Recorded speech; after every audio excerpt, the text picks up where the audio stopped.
Dilatación térmica. Cuando a un cuerpo se lo calienta, se suele observar un aumento en la temperatura y también simultáneamente un aumento en su volumen, es decir, una dilatación. Por lo tanto, la dilatación térmica es cuando aumenta el volumen de un cuerpo al elevar su temperatura. No todas las sustancias se van a dilatar de la misma manera frente a un mismo aumento de la temperatura. La mayor o menor dilatación va a depender de varios factores, como por ejemplo las características que tenga cada material, cada sustancia, cómo esté compuesta, cuál es su estructura molecular o su estructura cristalina.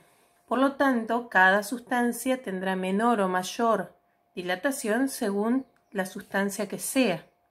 Es por esto que hay coeficientes de dilatación justamente que van a medir o van a expresar cuánto se va a dilatar esa sustancia según cuántos grados centígrados aumente el material. También hay que tener en cuenta que la dilatación de un cuerpo va a ser directamente proporcional a la variación de la temperatura, o sea, cuánto aumente la temperatura, cuanto más aumente va a aumentar también más el volumen, pero también al volumen inicial que tenga ese cuerpo. Cuanto más grande sea ese cuerpo, mayor volumen tenga, mayor va a ser su dilatación. Por lo tanto, si tengo dos cuerpos de distinto volumen y que sean del mismo material y aumentan su temperatura en la misma cantidad de grados, se va a observar mayor dilatación en el cuerpo que tenga mayor volumen inicial. Es por esto que matemáticamente, para poder calcular la dilatación de un cuerpo, se utiliza la siguiente fórmula, en donde delta B es la variación del volumen, o sea, la dilatación justamente. B sub 0 sería el volumen inicial. Ahí tenemos el coeficiente de dilatación entonces de la sustancia y la variación de la temperatura. En este caso, como los coeficientes de dilatación están expresados en grados centígrados a la menos 1, tenemos que expresar la temperatura, el cambio de la temperatura en grados centígrados. Muchas veces es necesario conocer la variación de la longitud o del largo del cuerpo de una de sus dimensiones que prevalecen sobre las otras, en donde entonces solo se calcula cuál es la dilatación en una de sus longitudes. Para calcularla, la expresión matemática es bastante similar a la anterior, donde tenemos la variación de la longitud inicial, el coeficiente de dilatación, pero ahora es el coeficiente de dilatación lineal, y la variación de la temperatura, que al igual que en la dilatación volumétrica, debe estar expresado en grados centígrados. Vamos a ver un problema.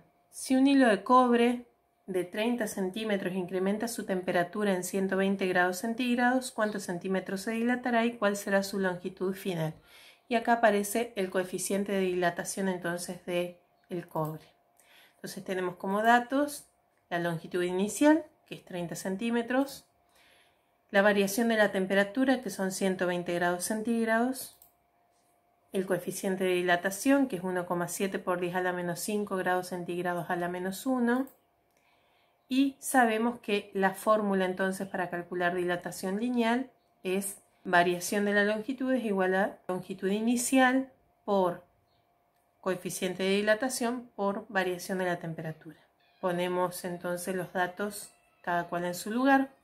Fíjense que escribí de otra manera la unidad del coeficiente porque si se acuerdan las propiedades de la potenciación, si está la menos 1, quiere decir de que este está como denominador. Por lo tanto, cuando resolvamos entonces estos, los grados centígrados se me van a ir. Bueno, multiplico todo esto. Hay que recordar cómo escribir esto en la calculadora. Recuerden que el por 10 no se escribe, va solamente el menos 5. Y eso me da 0,0612 centímetros. Fíjense que es una dilatación mínima. Pero esa mínima dilatación, sobre todo en cálculos de construcción, se tiene que tener en cuenta.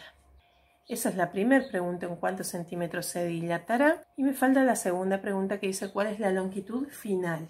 Delta L es igual a la resta entre la longitud final menos la longitud inicial, al igual que delta V es velocidad final menos inicial o delta T es tiempo final menos tiempo inicial.